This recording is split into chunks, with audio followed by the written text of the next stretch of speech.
और अभी जो रीसेंट पास है उससे निकलने की कोशिश करते हैं। वो आपको पता ही है कि हमने टेस्ट में जिस तरीके से ऑस्ट्रेलिया के हाथों शिकस्त खाई, नहीं भूल सकते, पर आपको भूलना पड़ेगा क्योंकि आगे अब शुरू होने जा रही है न्यूजीलैंड में कौमी क्रिकेट टीम की T20 सीरीज। तो इमरान खान जब वहां गए थे तो उनसे कह रहा था कि मुझे वन डाउन करवाएं, शाहिद भाई को बोल के या फिर आ जाते। अब क्रिकेट नजर तुम्हारी टांगों के नीचे से खिसक रही है भाई। हम ना वो तमाम चीजें रीड करते हैं ना हमारी स्ट्रेटजी कहीं ना कहीं नजर आती है, हमारे फैसले मुसाकमों में कहीं ना कहीं नजर नहीं आते। उल्टा फिर हम देखते हैं कि जी जहां हम बजाय कि कुछ चीजें सीखें, अभी जिस तरीके से हमें बड़ी इबरतनाक शिकस्त हुई है, फिर हम कहते हैं जी कि जी वो पहले भी कौन सी वहां से टेस्ट सीरीज में कामयाबी मिली है जो इस बार भी मिल जाती है, लेकिन स्टिल हम कहते हैं हमारे पास बड़े अच्छे प्लेयर्स हैं। ऑस्ट्रेलिया में जो हमने शिकस्त हासिल की उसके बाद हम देख रहे हैं कि जी शुएब मलिक ने भी टीम में डायरेक्टर मोहम्मद हफीज और चीफ सेलेक्टर वहाब रियाज हैं, उनकी हिमायत की है। तुम अपनी मर्जी से नहीं खेल सकते, सिलेक्टर और मैनेजमेंट जिम्मेदार है और कप्तान बोले कि यार मेरी मर्जी है तो who the hell are you यार। मिकी आर्थर ने अपनी काउंटी क्रिकेट की जॉब नहीं छोड़ी, वो आई नहीं, उनको पता था, वो कितना सही समझ गया हमारे मुल्क को, हमारे तमाम मामलात को, उनको पता था कि मेरे साथ अगले 6 महीने में क्या हो सकता है। फिर जो अगर हम ऑफ स्पिनर इब्रार अहमद की बात करें तो वो भी इंजरी के शिकार के बाद वो भी अब न्यूजीलैंड से बाहर हो गए हैं। आपको लगता है टीम को कोई फर्क पड़ेगा हमारी खिलाड़ियों की, कुछ खिलाड़ियों के इस सीरीज से बाहर हो जाने के बाद? भाई हारिस सोहेल की आवाज बाबर के मोहल्ले तक से निकली थी, घर तक से, क्या हारिस सोहेल हैरी भाई नंबर 4 पर न्यूजीलैंड के खिलाफ सीरीज में एक वनडे भी फिनिश करके गया। उसने हारिस सोहेल 29 साल हो गए ऑस्ट्रेलिया में टेस्ट में जीते हुए, 95 में हम आखिरी टेस्ट जीते थे, और फिर भारत को आप देखिए कि आखिरी 2 सीरीज में कराया ऑस्ट्रेलिया में 2-1 दोनों मर्तबा, जिनमें से एक मर्तबा तो विराट कोहली भी पूरी सीरीज में भारतीय टीम के साथ नहीं थे। तो अंदाजा लगाइए कि हम खासतौर पर टेस्ट क्रिकेट में कितना पीछे रह गए हैं। मैनेजमेंट कमेटी के डिसीजन कैसे ठीक हो सकते हैं मदिया? का कोई तजर्बा ही नहीं है, उन्होंने कभी डोमेस्टिक में PSL में कोचिंग ही नहीं की, वो डायरेक्ट आपके डायरेक्टर लग गए। दोस्तों, पाकिस्तान की टीम ऑस्ट्रेलिया में हारने के बाद अब न्यूजीलैंड के दौरे पर गई है। न्यूजीलैंड में Pakistan versus New Zealand T20 series होने वाली है। पाकिस्तानी मीडिया का कहना है कि पाकिस्तान की टीम क्योंकि अब अच्छा प्रदर्शन नहीं कर रही है, इसलिए लगता है कि पाकिस्तान की टीम न्यूजीलैंड में भी बुरे तरीके से हारने वाली है। पाकिस्तान की टीम की बात करें तो पाकिस्तान की टीम रेस्टलेस तरीके से एक के बाद एक मैदानों में खेल रही है। पाकिस्तानी खिलाड़ियों ने काफी समय से न तो रेस्ट लिया है और न ही ये किसी सीरीज में अच्छा प्रदर्शन कर पाए हैं। पाकिस्तान की टीम काफी समय से मैचों में अच्छा प्रदर्शन नहीं कर पा रही। बहुत सारे पाकिस्तानी क्रिकेट जर्नलिस्ट ने क्रिकेट बोर्ड से रिक्वेस्ट की थी कि वो टीम में महत्वपूर्ण जो खिलाड़ी हैं उनमें से कुछ एक को बारी बारी करके रेस्ट देना शुरू कर दे ताकि वे रेस्ट के बाद अच्छा प्रदर्शन कर सकें, जबकि क्रिकेट बोर्ड ने इस विषय में अभी तक कोई प्लान नहीं बनाया है। यानी कि पाकिस्तानी खिलाड़ी जो कि एशिया कप में भी बुरे तरीके से हार गए थे, वही टीम वर्ल्ड कप में भी अच्छा प्रदर्शन नहीं कर पाई, और उसके बाद पाकिस्तान की टीम जब ऑस्ट्रेलिया के दौरे पर गई वहां भी पाकिस्तान की टीम बुरे तरीके से ही हारी है। अगर बात करें पाकिस्तान और न्यूजीलैंड की T20 सीरीज की, इस टीम का न्यूजीलैंड के अगेंस्ट बिना रेस्ट लिए खेलना, अच्छा प्रदर्शन कर पाना मुश्किल नजर आ रहा है। लेकिन वहीं अगर बात करें पाकिस्तान की टीम की न्यूजीलैंड के अगेंस्ट पुरानी परफॉर्मेंस की, अगर हिस्ट्री की, तो यहाँ हमें पलड़ा पाकिस्तान की तरफ झुकता नजर आ रहा है। और अभी जो रीसेंट पास है उससे निकलने की कोशिश करते हैं। वो आपको पता ही है कि हमने टेस्ट में जिस तरीके से ऑस्ट्रेलिया के हाथों शिकस्त खाई, नहीं भूल सकते, पर आपको भूलना पड़ेगा क्योंकि आगे अब शुरू होने जा रही है न्यूजीलैंड में कौमी क्रिकेट टीम की T20 सीरीज। और ये जो नया मिशन है इसने शाहीनों को कर दिया है तैयार, और शाहीनों ने ऑकलैंड में एंट्री भी दे दी है। ऑस्ट्रेलिया में टेस्ट सीरीज खेलने वाले पाकिस्तानी खिलाड़ी न्यूजीलैंड पहुंच गए हैं और पाकिस्तान और न्यूजीलैंड के दरमियान T20 सीरीज 12 जनवरी से इंशाल्लाह शुरू होगी। और शाहीन टीम के कप्तान और नायब कप्तान मोहम्मद रिजवान को बनाया गया है। इसके अलावा आपको बताएंगे कि ग्रीन शर्ट्स के हेड कोच ग्रांट ब्रैडबर्न जो हैं वो भी मुस्ताफी हो गए हैं, और उनका पाकिस्तान क्रिकेट टीम के साथ 3 साल का जो सफर था ये अपने इख्तिताम को पहुंचा। ब्रैडबर्न ने पाकिस्तान टीम की कामयाबी के लिए नेक तमन्नाओं का भी इजहार किया है, और इसी वाले से बात करने के लिए हमारे साथ मौजूद हैं क्रिकेट के तजियाकार अब्दुल गफ्फार साहब, उनको शामिल गुफ्तगू करेंगे। अस्सलाम वालेकुम Abdul Gaffar sahab, and a very good morning to सबका समा। अब्दुल गफ्फार साहब, टेस्ट मैच में जो पाकिस्तान की परफॉर्मेंस थी वो तो काफी मायूस कुन थी। अब हमारे T20 जो मैचेस शुरू होने वाले हैं, क्या हम उससे अच्छी उम्मीद लगाएं? क्योंकि अगर देखा जाए तो हमारी जो टीम है वो T20 के फॉर्मेट में अच्छा प्ले करती है। वालेकुम सलाम मदिया, बहुत शुक्रिया मुझे अपने प्रोग्राम में मदद करने के लिए। और देखिए बिल्कुल T20 में हम बेहतर टीम है, और जितना निस्बतन शॉर्टर फॉर्मेट होता जाएगा पाकिस्तान की परफॉर्मेंस बेहतर हो जाती है। लेकिन अभारन ये हमारा पास्ट रहा है, जैसे आपने कहा ना कि टेस्ट क्रिकेट की परफॉर्मेंस भी, तो T20 भी पास्ट में अच्छा खेले, लेकिन अब नया चैलेंज होगा। अमेरिका वेस्ट इंडीज में 1 जून से जो है वर्ल्ड T20 शुरू होगा, इसके लिए बहुत इंपॉर्टेंट सीरीज है। लेकिन अभी रिजवान जैसे फरमा रहे थे ना कि जो स्टेबिलिटी बिजनेस में आई है, अनफॉर्चुनेटली मदिया क्रिकेट में स्टेबिलिटी नहीं आ पा रही है।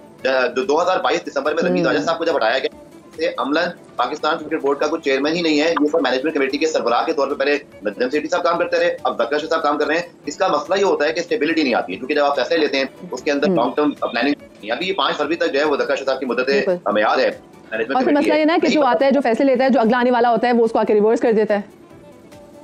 एग्जैक्टली, आप देखिए ना ग्रांट ब्रैडबर्न ने कितने खूबसूरत अंदाज से ट्विटर पे लिख तो दिया, शुक्रिया पाकिस्तान। लेकिन हमें खुद तो अपने आपसे पूछना चाहिए ना कि जिस फॉरेन कोच को हम 2 साल के लिए लेकर आए थे, वो सिर्फ 8 या 9 महीने बाद शुक्रिया पाकिस्तान कह के चला गया, उसकी कुछ और कमिटमेंट भी उसको मिल सकती थी। हमने कोई अच्छा तासुर नहीं छोड़ा मदिया। लेकिन बहरहाल आई थिंक जो आपने कहा मैं उससे एग्री करता हूं कि जो हुआ तो हुआ, फायदा भी तो नहीं हुआ ना। अगर देखा जाए अब्दुल गफ्फार, जो हम बाहर से फॉरेन कोचेस लेकर आते हैं जो हम इतना तगड़ा, हम उनको एक अमाउंट भी पे करते हैं, पर हमें वो नजर नहीं आती अपनी। आप मुझे खुद ही बताया ना, ये पिछला साल अगर अपने क्रिकेटर्स की परफॉर्मेंस को देखें तो हमें तो कहीं नहीं लगा कि हमें फायदा हुआ कि बाहर से इतना महंगा कोच लेकर आए हैं।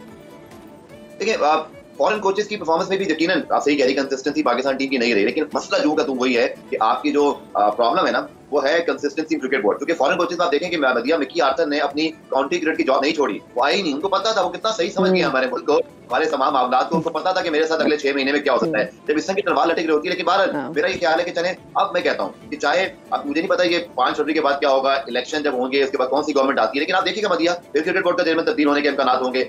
लेकिन इस तरह के मामला चलेंगे ना तो बड़ा मुश्किल फॉरेन कोच के लिए, इवन पाकिस्तान की टीम के लिए, किसी खिलाड़ी के लिए, क्योंकि जब आपको पता ही ना हो कि अगले 3 महीने बाद मेरा क्या फ्यूचर है, तो फिर वो चीज रिफ्लेक्ट करती है मदिया परफॉर्मेंस पर। एग्जैक्टली जो आप एक साल की बात मेरे ख्याल से सिर्फ ये नहीं है, हमारे वो क्रिकेटर्स जिनके बड़े प्रॉमिसिंग फ्यूचर भी हैं, वो भी हम देखते हैं कि उनको भी होता है कि अच्छा भी हमसे फिर जब किसने जो है वो जवाब तलब करना है कि अभी आगे 1 महीने बाद फिर तमाम चीजें चेंज हो जाएंगी, तो फिर हम तो जो मर्जी कर लें, हमें कोई पूछने वाला नहीं है। एक ये भी एटीट्यूड हम देखते हैं कि क्रिकेटर्स में आ जाता है। देखिए बस मैं ये चाहता हूँ मदिया कि आपकी कंसिस्टेंसी रहे। आप चले जो भी है जैसे भी है, ये क्रिकेट बोर्ड आप देखें ना, प्रॉब्लम अगेन वही है। मैं आपको पहले से आगाह कर रहा हूँ कि 5 फरवरी को जब ये मुद्दत खत्म होनी है उसके बाद कोई गारंटी नहीं है कि क्या ज़का अशरफ और ये क्रिकेट बोर्ड रहेगा या कोई और लोग आ जाएंगे। तो जब हर 6 महीने बाद क्रिकेट बोर्ड तब्दील होता है ना मदिया, तो फिर खिलाड़ी कोचेस सबके लिए मुश्किल होती है। और आप देखिएगा अगर खुदा न खास्ता ऐसा कुछ हुआ कि 5 फरवरी या इंतखाबात के बाद क्रिकेट बोर्ड में एक और तब्दीली आनी है, तो फिर ये कोचेस तब्दील हो जाएंगे, फिर चीफ सेक्रेटरी तब्दील हो जाएंगे, शायद कप्तान भी तब्दील हो जाए। तो ये है प्रॉब्लम असल में। लेकिन जैसे आपने बात की T20 सीरीज की मदिया, क्योंकि शॉर्टर फॉर्मेट में बेहतर टीम है, बट ये बड़ी इंपॉर्टेंट सीरीज है क्योंकि वर्ल्ड कप से पहले आपको 5 मैचेस अभी खेलने हैं, फिर PSL के बाद 5 मैचेस के लिए न्यूजीलैंड भी पाकिस्तान आ रहा है। 10 मैचेस में आपको बहुत सारे तजर्बात करने चाहिए, आपको नए खिलाड़ियों को मौके देने चाहिए। मुझे खुशी है कि साइम अयूब, तमान खान, इस तरह आपके पास जो बाकी लड़के हैं, आदम खान भी, उनको भी मौका मिल रहा है। तो अच्छी बात है कि आप अपने कहते ना स्ट्रेंथ है उसको थोड़ा चेक कीजिए और थोड़ा लड़कों को पूरा चांस दीजिए ताकि वो अच्छे तरीके से। अच्छा मुझे ये बताएं कि अभी हम देख रहे हैं इस पे कि शाहीन भी थोड़े फिट हो गए हैं, तो आपको खेलते हुए दिखाया, ऑफ कोर्स वो कैप्टन भी है तो हमें वो नजर नहीं आएंगे। फिर जो अगर हम ऑफ स्पिनर इब्रार अहमद की बात करें तो वो भी इंजरी के शिकार के बाद वो भी अब न्यूजीलैंड से बाहर हो गए हैं। आपको लगता है टीम को कोई फर्क पड़ेगा हमारी खिलाड़ियों की, कुछ खिलाड़ियों के इस सीरीज से बाहर हो जाने के बाद? देखिए अबरार का ऐसे इतना फर्क नहीं पड़ेगा, लेकिन शादाब चूंकि हमारे बड़े की T20 के परफॉर्मर रहे हैं, वो भी नहीं है कि वो अनफिट है। जो नए कप्तान मोहम्मद रिजवान बन गए हैं। आई थिंक मुझे थोड़ा सा ये भी मदिया कहना है कि आप देखें कि न्यूजीलैंड ने जब अपना स्क्वाड अनाउंस किया हमसे कुछ 4-5 दिन पहले, उनके सामने उनके कैप्टन और तमाम की प्लेयर्स के मैचेस लिखे हुए हैं कि ये प्लेयर मैचेस खेलेंगे, इसमें रेस्ट करेंगे। और हमारी प्लानिंग ये है मदिया कि हम न्यूजीलैंड पहुंचने से या पहुंचने वाले दिन बता रहे थे हमारा वाइस कैप्टन अब ये होगा, तो हम बहुत लेट 11th आवर फैसले करते हैं। हमारी जो मैनेजमेंट है, हमारी जो सोच है, मुझे क्लैरिटी नजर नहीं आती। लेकिन जब फैसला होता है हम तो खैर शुरू में बैक ही करते हैं जी, पाकिस्तान हम पाकिस्तानी हैं, हम चाहते हैं हमारी टीम अच्छा खेले। लेकिन प्रोफेशनल टीम का तकाजा ये है कि आप वक्त से पहले फैसले कीजिए, उनको इम्प्लीमेंट कीजिए और फिर क्लैरिटी के साथ। अब वो लगता है ना कि फैसला साजी तो यहाँ पे होती नहीं है। अगर मैं अब्दुल गफ्फार यहाँ पे देखूँ, इनकी कोई स्ट्रैटेजी नजर नहीं आती, ये खिलाड़ियों के साथ भी कोई स्ट्रैटेजी डिस्कस नहीं करते, और क्योंकि अगले हमारी स्ट्रैटेजी को पूरा रीड करते हैं, जब मैदान में हम खेलते भी हैं तो किस तरह से खेलते हैं हम ना, वो तमाम चीजें रीड करते हैं ना, हमारी स्ट्रैटेजी कहीं ना कहीं नजर आती है, हमारे फैसले मुसाकमों में कहीं ना कहीं नजर नहीं आते। उल्टा फिर हम देखते हैं कि जी जहाँ हम बजाय कि कुछ चीजें सीखें, अभी जिस तरीके से हमें बड़ी इबरतनाक शिकस्त हुई है, फिर हम कहते हैं जी कि जी वो पहले भी कौन सी वहाँ से टेस्ट सीरीज में कामयाबी मिली है जो इस बार भी मिल जाती है, लेकिन स्टिल हम कहते हैं हमारे पास बड़े अच्छे प्लेयर्स हैं। ऑस्ट्रेलिया में जो हमने शिकस्त हासिल की उसके बाद हम देख रहे हैं कि जी शुएब मलिक ने भी टीम में, डायरेक्टर मोहम्मद हफीज़ और चीफ सेक्रेटरी उन्हें वहाब रियाज हैं, उनकी हिमायत की है। तो आप वैसे मुतमईन हैं कि ये जो हमारी जो टीम मैनेजमेंट है, जो ये मैनेजमेंट कमेटी है, ये सही फैसले ले रही है? देखिए मुतमईन कैसे हो जाए मदिया, 29 साल हो गए ऑस्ट्रेलिया में टेस्ट में जीते हुए। 95 में हम आखिरी टेस्ट जीते थे, और फिर भारत को आप देखिए कि आखिरी 2 सीरीज वो कराया ऑस्ट्रेलिया में 2-1 दोनों मरतबा, जिनमें से एक मरतबा तो विराट कोहली भी पूरी सीरीज में भारतीय टीम के साथ नहीं थे। तो अंदाजा लगाइए कि हम खासतौर पर टेस्ट क्रिकेट में कितना पीछे रह गए हैं। मैनेजमेंट कमेटी के डिसीजन कैसे ठीक हो सकते हैं मदिया? का कोई तजर्बा ही नहीं है, उन्होंने कभी डोमेस्टिक में PSL में कोचिंग ही नहीं की, वो डायरेक्ट आपके डायरेक्टर लग गए। अगर ODI वर्ल्ड कप की बात करें, पाकिस्तान और न्यूजीलैंड के अगर हेड टू हेड रिकॉर्ड की बात करें, हर फॉर्मेट में वर्ल्ड कप इंक्लूडेड, तो हमें यहाँ स्पष्ट रूप से पाकिस्तान का पलड़ा भारी नजर आ रहा है। ODI वर्ल्ड कप में जब हम पाकिस्तान और न्यूजीलैंड की परफॉर्मेंस देखते हैं तो टोटल 10 मैच खेले गए हैं अभी तक। पाकिस्तान ने जिनमें से 8 जीत रखे हैं और न्यूजीलैंड मात्र 2 जीत पाया है। टाई और नो रिजल्ट में कोई भी मुकाबला नहीं गया। पहला मुकाबला पाकिस्तान और न्यूजीलैंड के मध्य खेला गया था 11 जून 1983 को और लेटेस्ट था 26 जून 2019 को। वहीं अगर बात करें पाकिस्तान वर्सेस न्यूजीलैंड के हेड टू हेड T20 में कंपटीशन की, तो यहाँ हमें दिखाई दे रहा है कि 34 मैच अभी तक पाकिस्तान वर्सेस न्यूजीलैंड T20 में हुए हैं, जिनमें से पाकिस्तान ने 20 जीत रखे, जो कि पाकिस्तान के लिए अच्छी बात है। पाकिस्तान ने यहाँ पर एक अपनी जो दबदबा है अपना वो कायम कर दिया है कि हम पहले भी जीत चुके हैं न्यूजीलैंड के अगेंस्ट, जबकि न्यूजीलैंड T20 में पाकिस्तान के अगेंस्ट मात्र 13 ही जीत पाया अभी तक। टाई और नो रिजल्ट में 0 रही हैं और पहला मुकाबला खेला गया था पाकिस्तान और न्यूजीलैंड के मध्य T20 में 22 सितंबर 2007 को और लेटेस्ट था अभी 24 अप्रैल 2023 को। वहीं अगर बात करें पाकिस्तान और न्यूजीलैंड के मध्य हेड टू हेड ODI में कंपटीशन की, तो ये बड़ा कंपटीशन नजर आ रहा है हमें। पाकिस्तान और न्यूजीलैंड के मध्य यहाँ 116 मैच खेले गए हैं, जिनमें से पाकिस्तान ने 61 जीत रखे हैं और न्यूजीलैंड ने 51। टाई यहाँ पे एक मुकाबला रहा है और नो रिजल्ट में 3 मुकाबले यहाँ फंस गई। 11 फरवरी 1973 को पहला मुकाबला था और लेटेस्ट मुकाबला था 7 मई 2023 को। अगर टेस्ट की बात करें तो यहाँ भी पाकिस्तान पीछे नहीं है। टोटल 62 मैच अभी तक खेले गए, जिनमें से 25 पाकिस्तान ने जीत रखे हैं, न्यूजीलैंड ने 14 जीत रखे हैं, ड्रॉ हुए हैं 23 और नो रिजल्ट में 0। 13 अक्टूबर 1955 को पहला मुकाबला खेला गया था और लेटेस्ट की बात करें तो 2 जनवरी 2023 को था। यानी कि हमें साफ दिखाई दे रहा है कि पाकिस्तान की टीम जब न्यूजीलैंड के अगेंस्ट खेलती है तो ये जनरली 21 प्रदर्शन करती है, यानी कि अच्छा प्रदर्शन करती है न्यूजीलैंड से। हाँ, हमें बड़े मार्जिन से यहाँ पाकिस्तान और न्यूजीलैंड के मध्य हार जीत का गैप नहीं नजर आ रहा, लेकिन पाकिस्तान की टीम अच्छा प्रदर्शन करती है जनरली जब ये न्यूजीलैंड के अगेंस्ट खेल रही होते हैं। कुल मिला के अब देखना होगा कि ये इस सीरीज में कैसा प्रदर्शन कर पाती हैं। ये पूरा डाटा एनालाइज करने के बाद हमें उम्मीद लग रही है कि पाकिस्तान हो सकता है कि ये मुकाबला जीत जाए, लेकिन उम्मीद ही है क्योंकि अगर पाकिस्तान और अफगानिस्तान के डाटा को हम देखें, इनकी हिस्ट्री को एनालाइज करेंगे तो पता लगेगा कि पाकिस्तान हमेशा ही अफगानिस्तान पर हावी होता रहा है, लेकिन इस बार अफगानिस्तान ने पाकिस्तान को रगड़ दिया था। अगर पाकिस्तान के खिलाड़ी अच्छा प्रदर्शन करते हैं या कहें कि ठीक वैसा ही प्रदर्शन करते हैं जैसा कि ये पहले करते आए हैं, तो फिर पाकिस्तान के हाई चांसेस है कि पाकिस्तान न्यूजीलैंड को हरा देगा।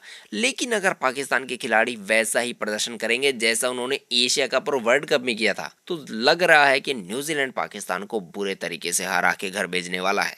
पाकिस्तान के लिए सबसे बड़ी सिरदर्दी हो जाएगी अगर न्यूजीलैंड पाकिस्तान के लिए ऑस्ट्रेलिया साबित हुआ तो। खैर, कुल मिला के ये हमें 5 मैच की सीरीज जो कि 12 जनवरी से 21 जनवरी तक चलेगी न्यूजीलैंड में, इसी में पता लगेगा कि किसमें कितना दम है। और इससे एक बात और कंफर्म हो जाएगी कि पाकिस्तानी खिलाड़ी जो इस समय अच्छा प्रदर्शन कर सकते हैं, क्या वो अच्छा प्रदर्शन करते हैं या नहीं, या फिर ये ओवरवर्क्ड है और इन्हें रेस्ट की जरूरत है। क्योंकि अगर पाकिस्तानी नॉर्मल अपने लेवल पर खेलता है तो चांसेस है कि ये न्यूजीलैंड को हरा देगा। इस विषय पर आपकी क्या राय है कमेंट सेक्शन में जरूर लिखिएगा। वीडियो पसंद आए तो वीडियो को लाइक कर दे, साथ में चैनल को सब्सक्राइब करने के साथ साथ बेल के आइकन पे भी क्लिक कर दे ताकि आपको अगले वीडियो की नोटिफिकेशन सबसे पहले मिल जाए।